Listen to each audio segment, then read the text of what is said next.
Hi everyone, I'm Saskia and I'm one of the voice contributors. As part of my Creativity in Lockdown series, which is a series where I interview different creatives about the content they've been producing during lockdown, I got to sit down with, on Zoom, Nicola Hart about some of the songs that she's been producing during this time. So here is the largely unedited version of the interview, and I hope you guys enjoy.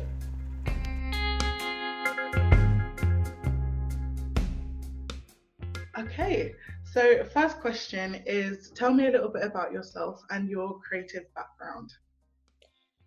My creative background, I think I've always, it's a very cliche thing to say, isn't it? I've always done it, I've always been into it, but I really think I have. I really think I've always been, I went to dance school, I did the festivals, I did all that kind of stuff. And then I thought, you know what, I'm no good at anything else, so I might as well try and pursue a career in it. So I did. So I went to Liverpool first and did 3 years there. And then I went and did a year in London studying, and then was lucky enough to get bits and bobs of jobs. And then that kind of took me to a point where I was with my husband for a fair amount of time, and we decided we want to come home and try for babies. And so that kind of has taken a back step quite happily for a little while, really. Yeah. And then I was kind of, I don't know, during this, so that's initially how I kind of have always had it in my life, really. I've always had singing and music, and there's always been music in my house. I've got a big family of 3 brothers and my mum and dad, and there's just been always an eclectic mix of music constantly around the house. So it's always been there, and is always a source of shared enjoyment, which is what I've always kind of mostly sought from doing any sort of musical or creative activity, I suppose, or career. And then I kind of thought, I had a day of just feeling really, really glum during the lockdown, and I kind of just thought, right, I need to do something that's just gonna not necessarily shake it off and get rid of it, because it's okay to be glum and sad, that, but just something that was just going to give me a little moment of enjoyment. So I did. I kind of started doing a bit of writing, a bit of singing, and I thought, perhaps I'll be brave and record it and get out there, and hopefully others will seek, or a ripple of joy will happen, across other people.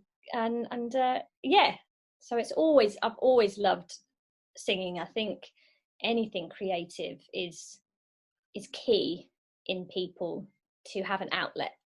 Yeah, I 100% agree. I mean, I write, so I'm very much, that's my kind of outlet, and I do love music as well. So I don't sing myself because that would be a travesty, but I love listening to other people sing. Yeah, my sister. Hey, you never know. Sometimes you just got to sing like no one's listening.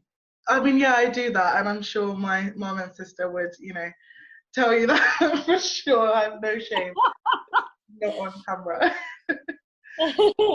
So how do you choose what song you're going to reinvent next? How have I chosen it? Well, the first one, I kind of was tinkering around with a few ideas, and then that kind of just naturally happened. And then the second one, I believe, was Rolling. I'm trying to think what I've done now. I should have watched myself back, I guess. I've never watched myself back. What happened? It'll be so weird. For me, anyway. I think I did Rolling. I kind of have a playlist, because when me and my family go on holiday, or when we once did go on holiday, the distant memory. We have a rule that everybody gets to pick 20 songs that go into a playlist, so then it effectively becomes a shared playlist. Yeah. And the one from last year, I tend to just pop it on when in its background sound. I'm listening to it, and then there's just a few songs that I kind of listen to that I'm like, oh, could I just change one word, and then it kind of starts to snowball from there. Yeah, so I think rolling started with, we're in lockdown, rolling with the punches, and then from there it kind of ticked on. And then one of them was actually requested, the Defying Gravity one was requested. We have my mum's got a friend, Steve Morrow, who is working for the NHS as a paramedic. He actually messaged me and said, can I put in a request? And I said, yeah, I guess so. I said, I don't see why not. I'll give it a go. And that was the request. And I thought, well, there's no way I can hit that cracking note at the end. I mean, it will crack. So I did chicken out a little bit, and I did the Glee version. Yeah. The Glee version was a bit shorter, and I thought it kind of lends it to that cheesy. There's always, I suppose, with any of my song edits, there's always an element of humour to them. So I found that one easy to put some humour to. Some of them have just kind of happened, and some of them requests. Oh, I know the other one that I did. It was The Little Mermaid. And some of those lyrics were actually written by my mum. My mum. Yeah. That was the one that came after Gloria Gaynor, because she sent me a message and was like, you have to do another one. Here are some lyrics to get you started. So I was like, okay, yeah, I'll do that. So actually, it's my mum. My mum wrote some lyrics, yeah, and they were brilliant. I thought, how can I not add to it? And it's Disney. I mean, how can you not do Disney? Yeah. Disney is just one of, just a great playlist all by itself. Oh, it's strong. It's so strong. It really is. Yeah. How long does it normally take you to write a song? To change lyrics and change the lyrics? It kind of varies. Some of them, I don't know. I tend to look at the original lyrics first, and then I see if it's just a case of tweaking one or two words, because you still want to have an element of the previous song. Yeah. So there's recognition there for whoever's listening to it to kind of go, I know the tune of the song, but I also recognize some of the lyrics there. Yeah. Sometimes I cut, because I've obviously got two boys knocking about. So during the day, very much about me and them, which I adore. Sometimes stressful, obviously. Just being a mum with two children, it just happens. But most of the time, it's really delightful, and I put all my energy into them. So then, come the evening, that's when I'll sit down and I'll kind of tinker around with a few things. And depending on if my husband's at work or not, will maybe depend on how long I'll sit and tinker. But I kind of just gradually look at them throughout the week. I kind of just dip my toe in every now and then, and and I quite enjoy that. It doesn't feel like an intense process. Yeah. It just feels like a nice hobby at the moment, I suppose. Yeah. Like it comes together naturally, throughout the week, and then. Yeah, it kind of does. Yeah, it really does. And then sometimes when I'm because I'll sit and sing them quietly before I record anything, and then other things, if it comes from a lyric choice, or I suppose an acting choice on the words, that will then sometimes change things as well, that I'm like, oh, actually that kind of lends itself to a different feeling. But it kind of happens naturally. Yeah. So are you still posting regularly? Have you come up with a schedule, or is it just whenever you get the inspiration? I tend to, I originally, because I didn't anticipate it being as popular as it has been, it is lovely. Yeah. So then when the second week happened, and Mum was like, do this one, and then a few other people were like, you've got to do some more. I kind of thought, okay, well, I will try my best to do one a week at least, and put them out at the weekend, put them out on Saturday after everybody's had a whole week of it, and then they're just there on Saturday for whatever people want to do with. Yeah. So I tend to do one a week at the moment. I've been speaking to my friends who have challenged me to pick up my ukulele and actually learn it, which I've had sitting in my house for a long time. Oh, you play the ukulele? Oh, yes, well, no, I don't play it yet. I look at it and I go, oh, I wish, maybe one day. No, but that is my next challenge. So perhaps my thought is there might be a natural progression from doing backing tracks to maybe kind of ukulele song edits. Yeah. Which in my mind seem like really great fun. And I think when I actually come to do it, I'll go, oh gosh, this is. But we'll see. But yeah, no, I hope at the moment it's one a week. Well, fingers crossed that you know, progress onto the ukulele. I think I'd love to see that. That would be great. Yeah, hopefully. It seems like a fun instrument, and lots of people make brilliant jokes, which I've never heard before. When I'm 4'10", so I'm of a short stature. So the obvious joke is, well, you know, at least your fingers can play a ukulele. Your hands are at least. Oh, wow.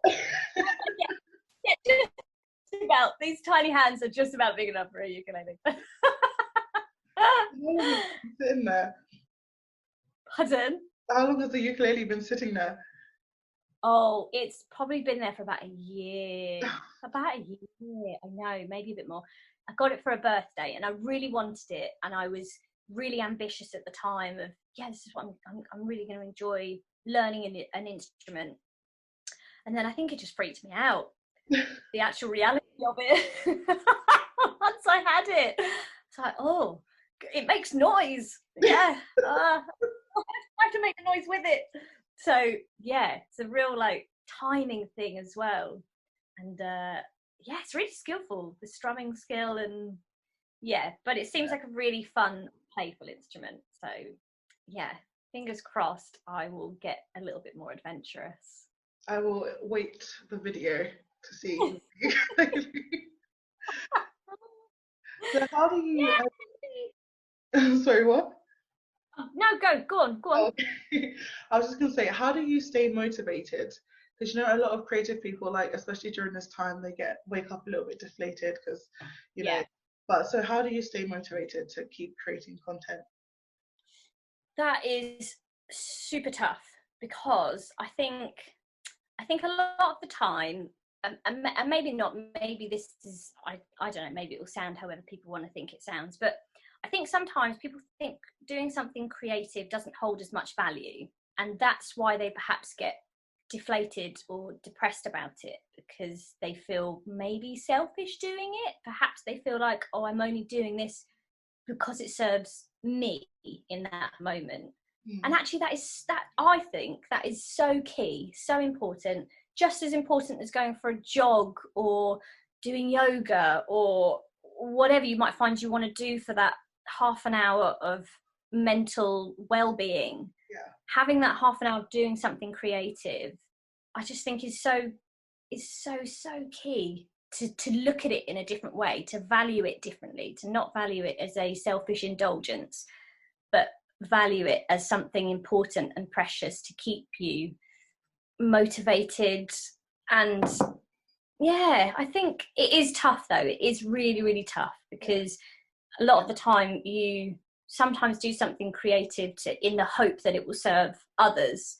And at the moment, a lot of that is on lockdown, you know. So then again, it reiterates that selfish feeling of, oh, I'm only doing it for me at the moment. But actually, why not? Why shouldn't you do it for you? And if others then enjoy it and value it, what a delightful bonus. Yeah. No, I completely agree with you. Like, I try to write on Sundays. I always say Sundays are my writing day. And I'll get some friends who are, you know, not typical 9 to 5, but they have their regular jobs. And then they'll call me on a Sunday and I don't answer. And they're like, why didn't you answer the phone? It's like, I told you I'm trying to, you know, do something here. It's not just, you know, like a hobby. Like, I'm trying to, and even if it is a hobby, it doesn't matter. Like, it's the time that you need to take for yourself. So absolutely, yeah, it is so key. And it's so key to see it as more than just as something selfish.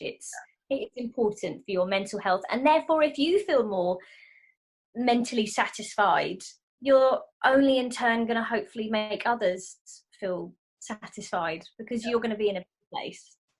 That's a really good way to look at it. I completely agree. Yeah. So loads of creative people have been, taken to online to entertain people. Are there any that you particularly enjoyed or come across? Like any others who are doing similar things to you? Oh, someone who I really look up to is Amy Booth Still. She plays the ukulele and she does really quirky songs, and she was meant to be doing a show this year, and unfortunately, obviously, it's not happening. But I have her on Twitter and I love watching her. She does some about like dating, and she does all sorts, and she's on the ukulele, and really, she's a massive inspiration to me as an idea of where I would perhaps like to go or like to do. Really enjoy following her and listening to her. I listen to a lot of podcasts because I think they're quite a nice thing to just have in your ears sometimes. There's not too much visual distraction, I guess. So I really enjoy listening to Fern Cotton. That's not necessarily musical, but I like her Happy Place podcast. I just think she has such a love. Yeah, it's so good. She has such a lovely variety of people and a brilliant perspective on looking at things. And often I'll listen to her podcast and I'll kind of go, oh, I'm going to write something now, because actually I feel like I deserve to, or I want to, or that sometimes listening to something with particular content gives you that motivation to then sit down and do something for half an hour that makes your brain feel good. Yeah, no, Fern, I've always liked Fern Cotton. I think she seems like a really nice person, good person to hang out with. She seems like she would be. She's really down to earth, isn't she? And she just seems genuinely open to listening to other people as well, and just wanting to learn from others in the hope that it might kind of help her, I suppose, as well, or anybody else that might be listening. Yeah, hers is a good podcast to listen to. Where like a lot of artists have been doing live shows, and some of them have been like proven to be quite successful, do you think that lockdown will change the way that we enjoy shows that we'd usually go and see in the future? I think it has to. I think it will. I think a lot of people have maybe obviously missed that theatre live experience, because you can't get anything like that. And there must be, and that I think is going to hopefully be valued so much more. The enjoyment of it and the want for it and the sharing of it, I really hope is going to be valued a lot more, because there's nothing like it when you go and see a live production. Even if you've got Instagram live or Facebook live going on, that person is still sitting there doing, but it's just not the same. You can't have that same feeling, that same vibe. But I think perhaps the way people advertise themselves and promote themselves will be different. I kind of think people maybe will feel a bit more confident in it, and again won't feel like you're trying to be anything but yourself. Do you know what I mean? Not trying to be this Instagram version of a musician. You're just putting something out there. Does that make sense? Yeah, because I think there is a distinction between obviously someone who's got a talent that they just want to share, compared to somebody on Instagram who's trying to portray like the Instagram version of that talent. You've got poets, you've got Instagram poets, like, and I think if people do tend to just perceive you differently if you start to do something that you didn't originally do. But I definitely think that this will make people more comfortable, because everyone is doing something online that they probably weren't doing before. Yeah, because that's all you've got to turn to at the moment, haven't you, really, to either, for some people maybe to boost their ego a little bit, and if that helps them then fine. For some people it's just to have that that connection. It's to just remember that there's more people out there beyond the ones that are in your four walls. Yeah. You know what I mean? So that's why I think, yeah, people are reaching out, and that's kind of a silver lining, that people seem to want connection and community, and it does seem to be bizarrely creating that, even though we're in very small bubbles of our own household. It's a remarkable thing that's happening. Yeah, it is. It's very strange. You wouldn't think that it would take something like this for people to feel that sense of community. The one time we're not actually allowed to go near each other. Yeah, it's a real juxtaposition, isn't it, of a situation. We're all, you know, locked behind, you know, behind doors, and yet, yeah, desperately wanting to kind of bang on someone else's door and go, hi, I'm still here, are you still here? Great. You know. Yeah. Oh, when you mentioned poetry, it did remind me of someone else that I listened to. Rob Orton does a daily podcast, and he does poetry, he does spoken word. He started in January, and obviously it's continued, and they're only like 7 to 11 minutes long. They're real nice, short, sometimes silly, sometimes insightful, sometimes bizarre, but they're really wonderful bits of spoken word. So he's another good one to listen to. Yeah, Rob Orton. Great. Okay, so last question for you is, what are Nicola's top tips for surviving the lockdown? Oh my God, I don't know. Does anyone? Oh, me, please. Oh my God. That you found yourself doing just to cope. It can be absolutely anything. I have been baking a lot more. Nowhere near to the standard that you were talking of, and such delightful things. But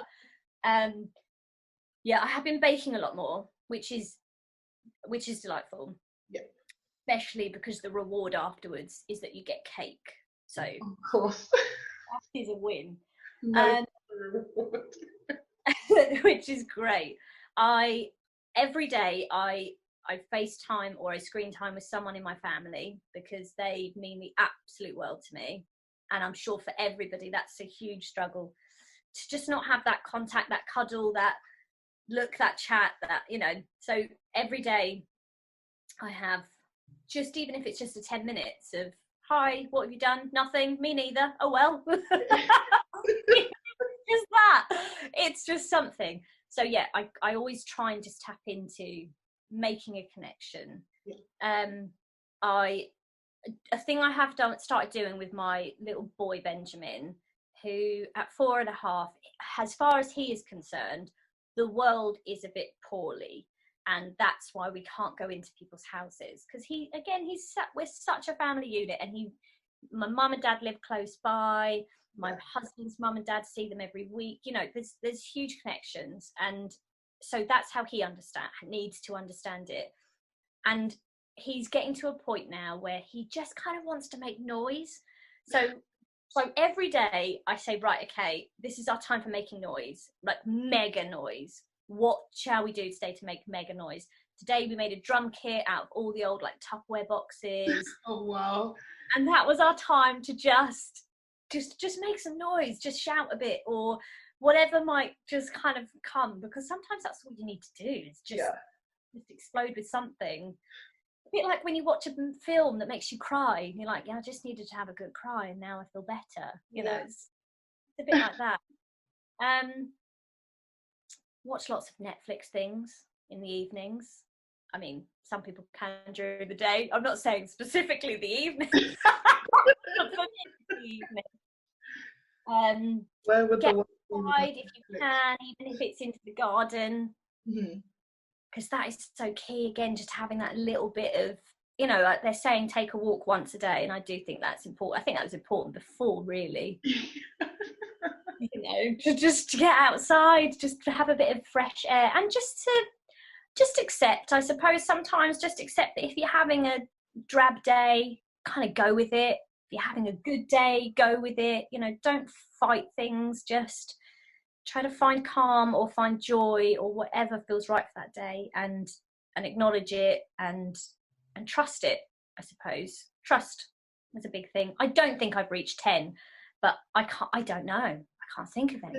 Oh no, I didn't say 10. I just said top tips. There was no did you? Oh, it's like 10. Oh my gosh, I could have blooming rambled for ages. No wonder you're sitting there going, yeah, fun. Brilliant. Absolutely brilliant. The more the better, you know. So Sure. It's great. It's fine. Music on and have a dance. Why not? Music is the key. I hope that you're doing all right, though. I'm so pleased that you are encouraging people to remain creative and to seek out others that are trying to remain. It's going to be a good series. There's some good people who I've been talking to, and obviously you're one of them.